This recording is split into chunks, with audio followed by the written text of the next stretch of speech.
بسم اللہ الرحمن الرحیم۔ سورہ علم نشرح۔ مقام نزول: سورہ علم نشرح مکہ مکرمہ میں نازل ہوئی ہے۔ رکوع اور آیات کی تعداد: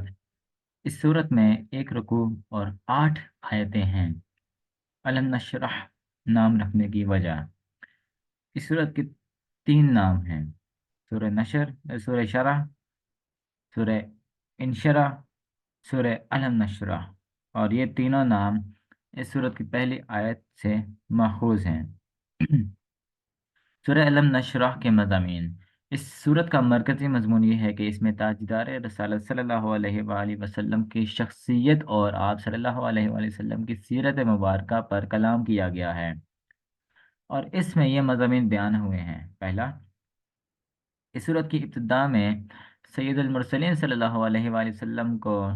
عطا کی گئی نعمتیں بیان کی گئی ہیں۔ اللہ تعالیٰ نے آپ کی خاطر ہدایت، معرفت، نصیحت، نبوت اور علم و حکمت کے لیے آپ کا سینہ اقداس کو کشادہ اور وسیع کر دیا، اور شفاعت قبول کیے جانے والا بنا کر آپ کے اوپر سے امت کے گناہوں کے غم کا وہ بوجھ دور کر دیا جس نے آپ کی پیٹھ توڑی تھی، اور آپ کی خاطر آپ کا ذکر بلند کر دیا۔ دوسرا، مشکلات و مصائب کے بعد آسانیاں عطا کرنے کا وعدہ فرمایا گیا۔ تیسرا، اس صورت کے آخر میں نماز سے فارغ ہونے کے بعد آپ صلی اللہ علیہ وآلہ وسلم کو آخرت کے لیے دعا کرنے اور اللہ تعالیٰ پر توکل کرتے رہنے کا حکم دیا گیا۔ نوٹ: اعلیٰ حضرت امام احمد رضا خان رحمۃ اللہ تعالی علیہ کے والد موجودہ حضرت علامہ مولانا نقی علی خان رحمۃ اللہ تعالی علیہ نے اس سیر مبارکہ کی 445 صفحات پر مشتمل ایک تفسیر لکھی ہے، جس کا عربی نام اقلام الاوضاح فی تفسیر النشرح اور اردو نام انوار جمال مصطفیٰ ہے۔ 8 آیات پر مشتمل اس صورت کی 445 صفحات تک پھیلی ہوئی اس تفسیر کو پڑھ کر قرآن پاک کی جامعیت کا کچھ اندازہ لگایا جا سکتا ہے۔ سورہ والضحیٰ کے ساتھ مناسبت: سورہ علم نشرح کی اپنی سے ماقبل صورت والضحیٰ کے ساتھ مناسبت یہ ہے کہ اس دونوں صورتوں میں اللہ تعالیٰ نے وہ نعمتیں بیان فرمائی ہیں جو اس نے اپنے حبیب صلی اللہ علیہ وآلہ وسلم کو عطا فرمائی ہیں۔ بسم اللہ الرحمن الرحیم۔ ترجمہ: کنز ایمان کے مطابق اللہ کے نام سے شروع جو نہایت مہربان رحم والا۔ ترجمہ: کنز العرفان کے مطابق اللہ کے نام سے شروع جو نہایت مہربان رحمت والا ہے۔ علم نشرح لک صدرک۔ ترجمہ: کنز ایمان کے مطابق کیا ہم نے تمہارے لیے سینہ کشادہ نہ کیا؟ ترجمہ: کنز العرفان کے مطابق کیا ہم نے تمہاری خاطر تمہارا سینہ کشادہ نہ کیا، نہ کر دیا؟ علم نشرح لک صدرک، کیا ہم نے تمہاری خاطر تمہارا سینہ کشادہ نہ کر دیا؟ اس صورت کا شان نزول یہ ہے کہ ایک روز سے سرکار دو عالم صلی اللہ علیہ وآلہ وسلم کی بارگاہ الہی عز و جل میں عرض کی: اے اللہ عز و جل، تو نے حضرت ابراہیم علیہ السلام کو اپنا خلیل ہونے کا شرف عطا فرمایا، حضرت موسیٰ علیہ السلام کو اپنے ساتھ کلام کرنے سے سرفراز کیا، حضرت ادریس علیہ السلام کو بلند مکان جنت تک رسائی دی، پہاڑ اور لوہے کو حضرت داؤد علیہ السلام کا فرما بردار کر دیا، جنات، انسان اور تمام حیوانات حضرت سلیمان علیہ السلام کے تابع کر دیے، تو مجھے کس شرف اور کرامت سے خاص فرمایا ہے۔ اس پر یہ صورت نازل ہوئی جس میں گویا کہ ارشاد فرمایا گیا کہ اے حبیب صلی اللہ علیہ وآلہ وسلم، اگر ہم نے حضرت ابراہیم علیہ السلام کو اپنا خلیل بنایا ہے تو آپ کی خاطر ہم نے آپ کا سینہ علم و حکمت اور معرفت کے نور سے کھول دیا تاکہ مناجات کی لذت، امت کا غم، اپنی بارگاہ میں حاضری کا ذوق اور آخرت کے گھر کا شوق آپ کے دل میں سما جائیں۔ آسمانی وحی کو اٹھانا آپ کے دل پر آسان ہو جائے، اللہ تعالیٰ کی طرف رغبت دینے کی تبلیغ کرنے پر آنے والی مصائب کو برداشت کر سکے اور ان خوبیوں اور کرامتوں کی بدولت آپ کو وہ مقام حاصل ہو کہ حضرت ابراہیم علیہ السلام کے خلیل ہونے کو اس سے کچھ نسبت نہ رہے۔ اور اگر ہم نے حضرت موسیٰ علیہ السلام کو اپنے ساتھ کلام ہونے کا شرف عطا کیا اور حضرت ادریس علیہ السلام کو بلند مکان تک رسائی عطا کی ہے، تو آپ کو اس غم سے نجات دی جو آپ کی پشت پر بہت بھاری تھا، اور آپ کو لامکان میں بلا کر اپنے دیدار سے مشرف کیا، تاکہ یہاں تک کہ ہم میں اور آپ میں ہمارے شایان شان دو کمانوں کے برابر بلکہ اس سے بھی کم فاصلہ رہ گیا، اور آسمانوں کی پوری سلطنت میں آپ کی قربت اور منزلت کا شہرا ہو گیا۔ اگر ہم نے حضرت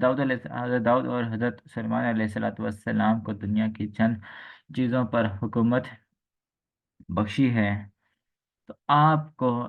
عالم علوی یعنی آسمانوں پر قدرت دی ہے کہ وہاں کے فرشتے خاتموں کی طرح آپ کی بارگاہ میں حاضر رہتے ہیں، اور آپ کے سپاہیوں کی طرح آپ کے دشمن سے لڑتے ہیں، اور آسمانوں میں کوئی چیز ایسی نہیں ہے جو آپ کی نبوت اور رسالت سے واقف نہ ہو اور آپ کے حکم سے انحراف کرے۔ اعلیٰ حضرت رحمۃ اللہ تعالیٰ علیہ، اللہ تعالیٰ کے حبیب صلی اللہ علیہ وسلم کی شان بیان کرتے ہوئے فرماتے ہیں: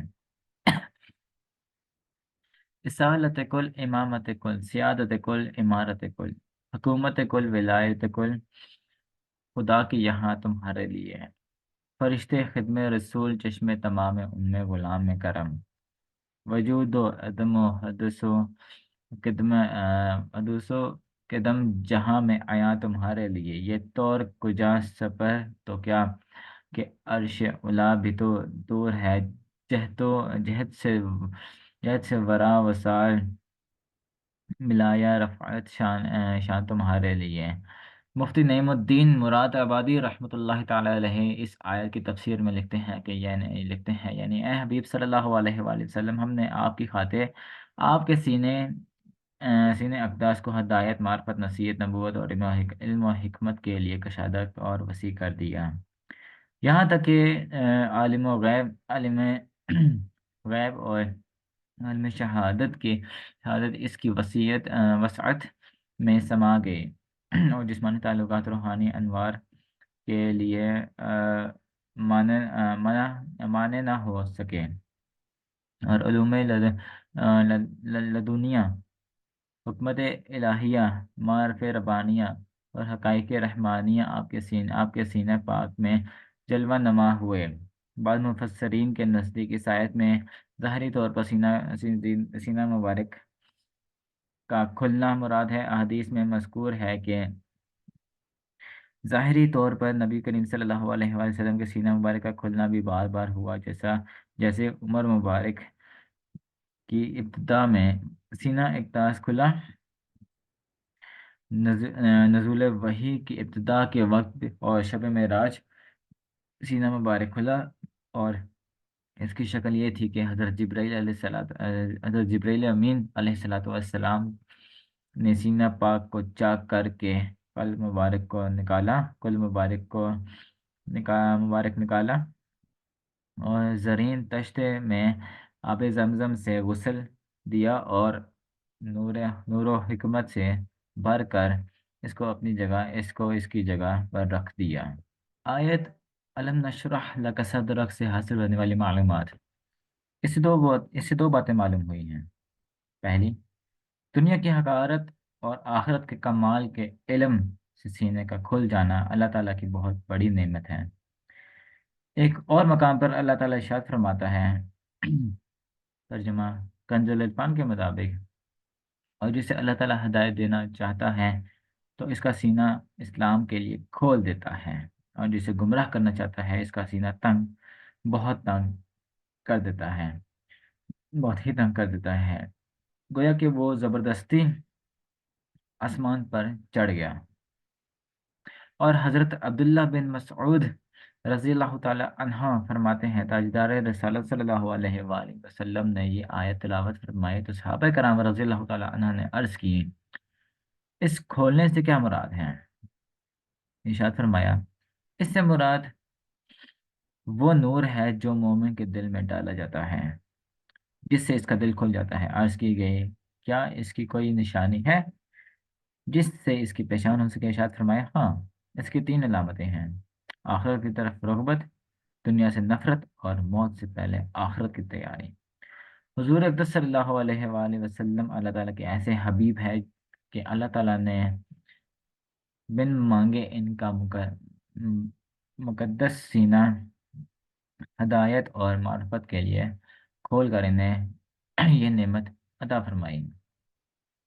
وَوَضَعْنَا عَنْكَ وِزْرَكَ الَّذِي أَنقَضَ ظَهْرَكَ۔ ترجمہ کنز ایمان کے مطابق اور تم پر سے تمہارا وہ بوجھ اتار لیا جس نے تمہاری پیٹھ توڑی تھی۔ ترجمہ کنز العرفان کے مطابق اور ہم نے تمہارے اوپر سے تمہارا بوجھ اتار دیا جس نے تمہاری پیٹھ توڑی تھی۔ وَوَضَعْنَا عَنْكَ وِزْرَكَ اور ہم نے تمہارے اوپر سے تمہارا بوجھ اتار دیا۔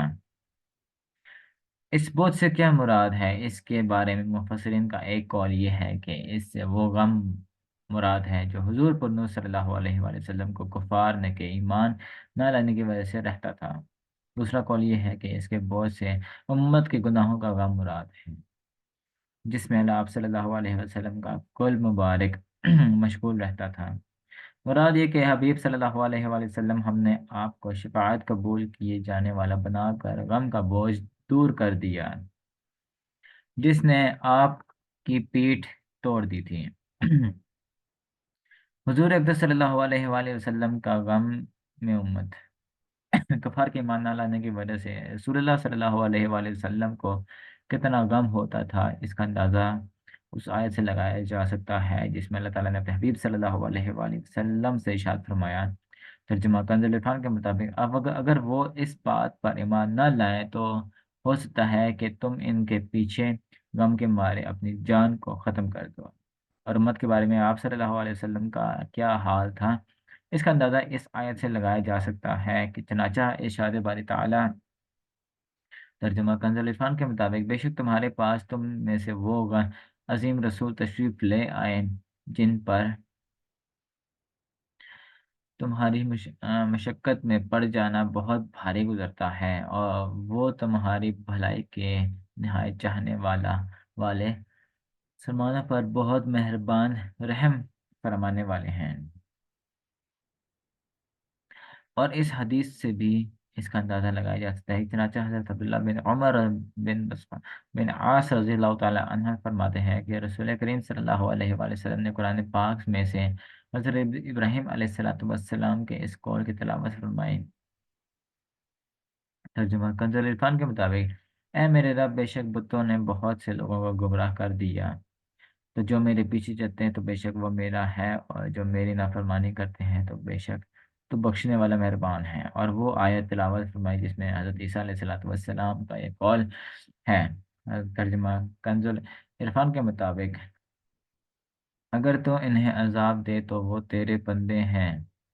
اور اگر تو انہیں بخش دے تو بے شک تو ہی غلبے والا حکمت والا ہے۔ تو حضور پر نور صلی اللہ علیہ وآلہ وسلم پر گریہ تاری ہو گیا اور اپنے دستے اقدس اٹھا کر دعا کی، اے اللہ عز و جل میری امت۔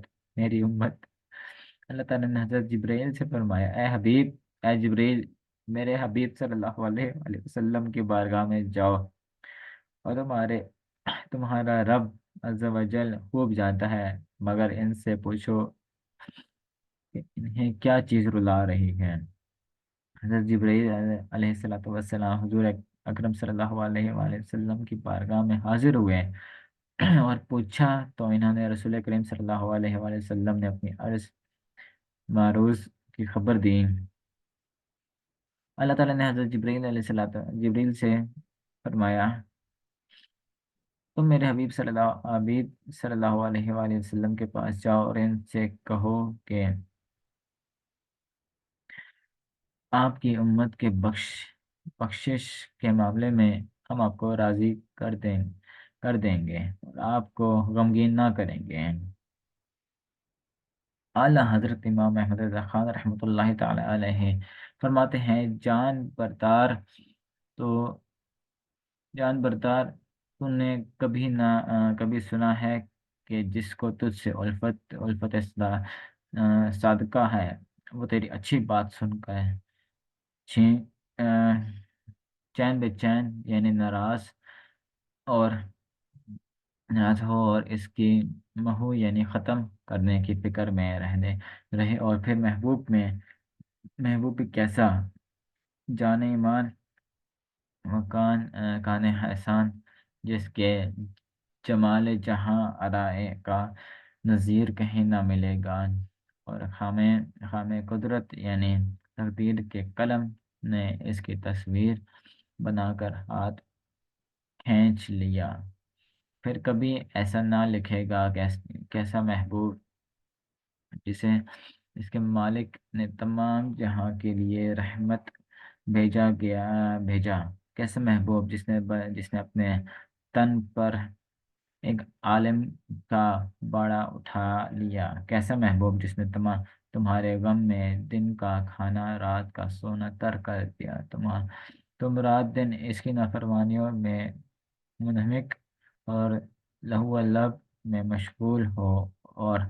وہ تمہاری بخشش کے لیے شب و روز گریاں و ملول شب کہ اللہ عز و جل نے آسائش کے لیے بنائی، اور تسکین بخش پردے چھوڑے ہوئے موقف ہیں۔ صبح قریب ہے، ٹھنڈی نسیموں کا پنکھا ہو رہا ہے ہر ایک کا جی اس وقت آرام کی طرف جھکتا ہے، بادشاہ اپنے گرم بستروں نرم تکیوں میں مست خواب ناز ہے اور محتاج بے نواز ہے، اس کے بھی پاؤں دو گز کی کملی چادر میں دراز، ایسے سہانے وقت ٹھنڈے زمانہ میں وہ معصوم بے گناہ پاک دامان عصمت پناہ اپنی راحت اور آسائش کو چھوڑ خواب و رام سے منہ موڑ چین جیبیں نیاز آستانہ عزت پر رکھے ہیں کہ الہی میری امت سیاہکار ہے، درگزر فرما اور ان کے تمام جسموں کو آتش دوزخ سے بچان۔ جب وہ جانے راحت کانے رافت پیدا ہوا، بارگاہ الہی میں سجدہ کیا تو ربی حبلی امتی فرمایا، جب قبر شریف میں اتارا لب جان بخش کو جنبش تھی، بعض صحابہ نے کان لگا کر سنا، آہستہ آہستہ امتی امتی فرماتے تھے، قیامت کے روز کے عجب سختی کا دن ہے، تانبے کی زمین ننگے پاؤں زبانیں پیاس سے باہر، آفتاب سرون پر سائے کا پتہ نہیں، حساب کا دغدغہ، ملک قہار کا سامنا، عالم اپنی فکر میں گرفتار ہوگا، مجرمان بے یار دام آفتے کے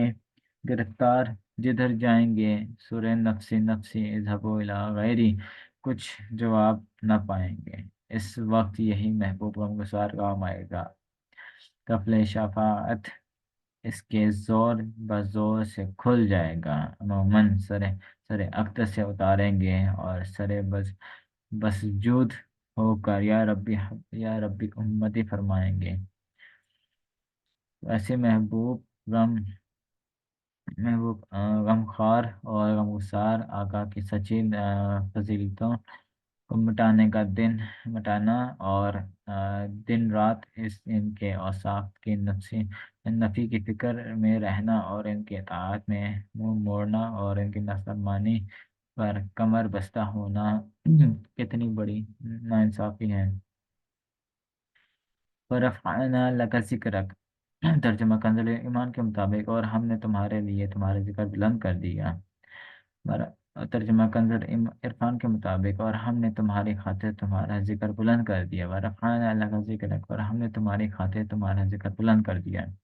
مفسرین نے سید المرسلین صلی اللہ علیہ وآلہ وسلم کا ذکر بلند ہونے کے مختلف توجیہات بیان کی ہیں۔ پہلے، حضور پر صلی اللہ علیہ وآلہ وسلم کے ذکر کی بلندی یہ ہے کہ اللہ تعالیٰ نے اپنے حبیب صلی اللہ علیہ وآلہ وسلم پر ایمان لانا اور ان کی اطاعت کرنا مخلوق پر لازم کر دیا، حتیٰ کہ کسی کا اللہ تعالیٰ پر ایمان لانا،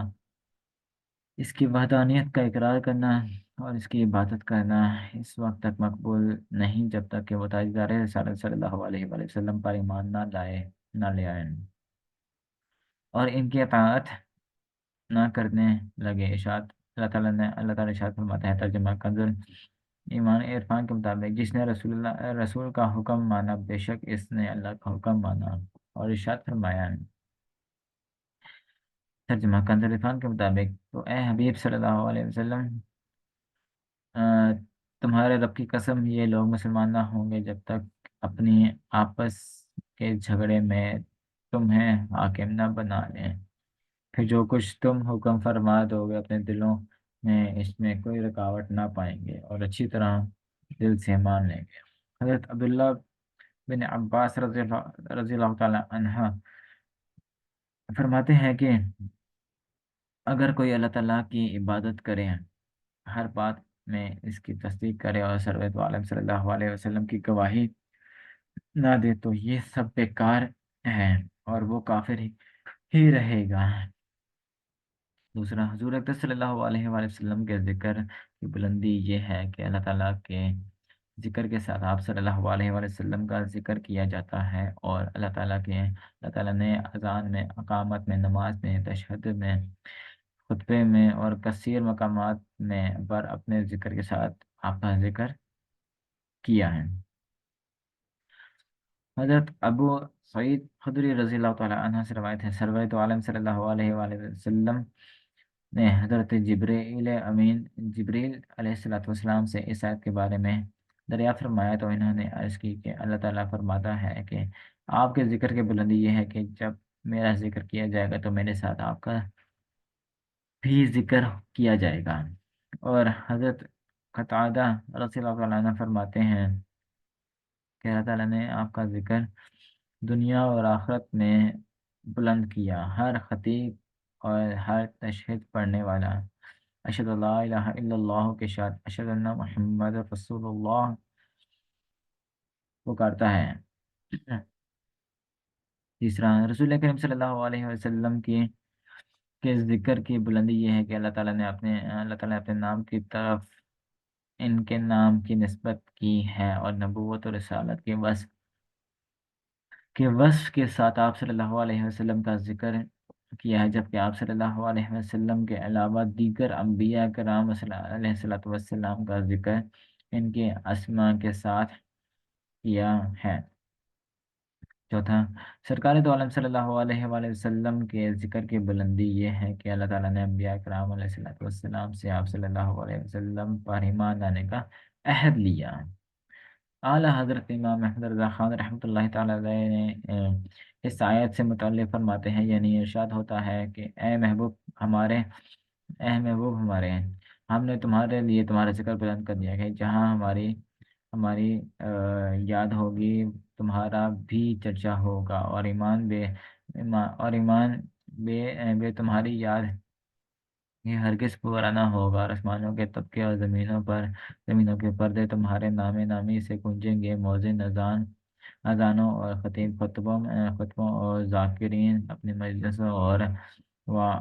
عظیموں اپنے ممبروں برابر پر اب ہمارے ذکر کے ساتھ تمہاری یاد کریں گے۔ اشجار و اخبار احجار اہوت و وسوسما، یعنی ہرن اور گو اور دیگر جاندار و طفال شیر خوار معبود ان کفار جس طرح ہمارے توحید بتائیں گے ویسا ہی بے زبان فصیح و بیان صحیح تمہارا منشور رسالت پڑھ کر سنائیں گے۔ چار اکناف دعا، اکناف عالم میں لا الہ الا اللہ محمد رسول اللہ کا غلبہ ہوگا، جس سوائے اشقیاء ازل ہر ذرہ کلمہ شہادت پڑھتا ہوا مسجدان ملا اعلیٰ کو ادھر اپنی تسبیح و تقدیس میں مصروف کروں گا، ادھر تمہارے محمود درود مسعود کا حکم دوں گا، عرش و کرسی حفظ اور کے صدرہ قصور جناح جہاں پر اللہ تعالیٰ اللہ لکھوں گا، محمد رسول اللہ بھی تحریر فرماؤں گا، اپنے پیغمبروں اور اولو العزم رسولوں کو ارشاد کروں گا کہ ہر وقت تمہارا دم پڑھیں اور تمہاری یاد سے اپنی آنکھوں کو روشنی اور جگر کو ٹھنڈک اور قلب کو تسکین اور بزم کو تزئین دیں۔ جو کتاب نازل کروں گا اس میں تمہاری مدح و ستائش اور جمال صورت و کمال سیرت ایسی تشریح و توضیح سے بیان کروں گا کہ سننے والوں کے دل بے اختیار تمہاری طرف جھک جائیں اور نادیدہ تمہارے عشق کی شمع ان کے کانوں سینوں میں بھڑک اٹھے گی۔ ایک عالم اگر تمہارا دشمن ہو کر تمہاری تنقیز شان اور محض فضائل میں مشغول ہو تو قادر مطلع ہوں، میرے ساتھ کسی کا کیا بس چلے گا۔ آخر اس وعدے کا اثر تھا کہ یہود صد ہابرس سے اپنی کتابوں سے ان کا ذکر نکلتے اور چاند پر خاک ڈالتے ہوئے ہیں، تو اہل ایمان اس بلند آواز سے ان کی نعت سناتے ہیں کہ سامع اگر انصاف کرے، بے ساختہ پکار اٹھے۔ لاکھوں بے دینوں نے ان کے محوے فضائل پر کمر باندھی، مگر مٹانے والا خود مٹ گئے اور ان کی خوبی روز بروز مترقی رہی۔ رفعت ذکر تیرا حصہ دونوں عالم میں ہے، تیرا چرچا مرغ فردوس بس از حمد خدا تیری ہی مدح خود نثار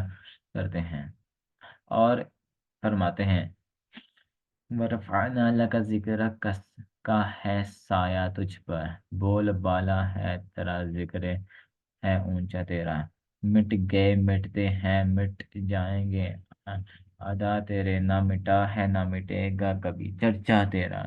تو گھٹائے ہے کسی کے نہ گھٹا نہ ہے نہ گھٹے،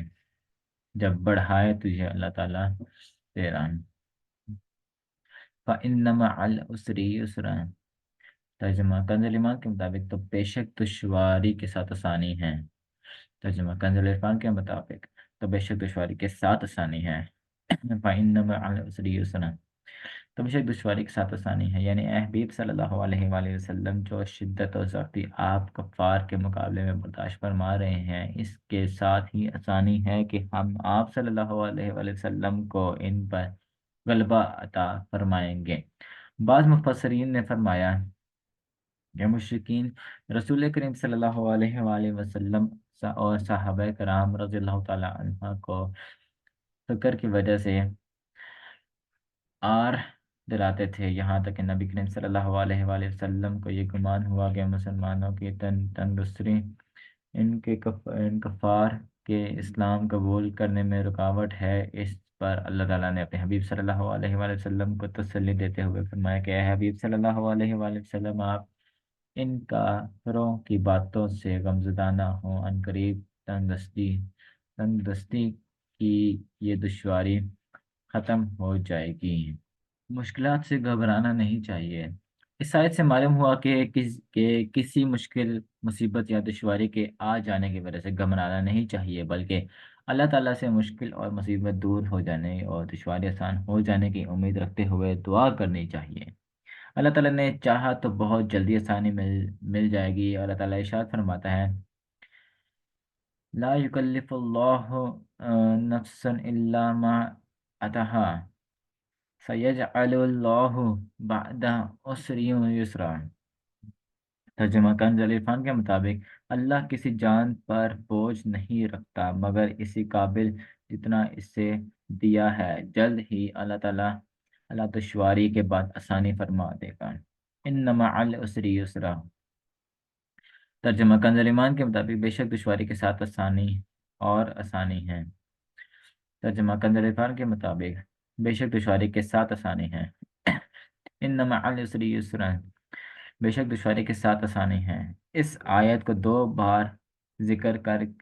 کرنے سے معلوم ہوا کہ ایک تنگی کے بعد دو سہولتیں اور آسانیاں ہیں۔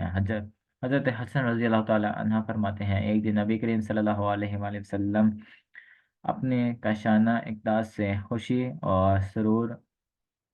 کی حالت میں مسکراتے ہوئے باہر تشریف لائے اور ارشاد فرمایا، ایک تنگ دستی دو آسانیوں پر ہرگز غالب نہیں آئے گی۔ تو بے شک دشواری کے ساتھ آسانی ہے، بے شک دشواری کے ساتھ آسانی ہے۔ فَإِذَا فَرَغْتَ فَانْصَبْ۔ ترجمہ کنز ایمان کے مطابق، تو جب تو نماز سے فارغ ہو تو دعا میں محنت کرو۔ ترجمہ کنز العرفان کے مطابق، تو جب تم فارغ ہو تو خوب کوشش کرو۔ فَإِذَا فَرَغْتَ فَانْصَبْ، تو جب تم فارغ ہو تو خوب کوشش کرو۔ اس آیت کی ایک تفسیر یہ ہے کہ اے حبیب صلی اللہ علیہ وآلہ وسلم،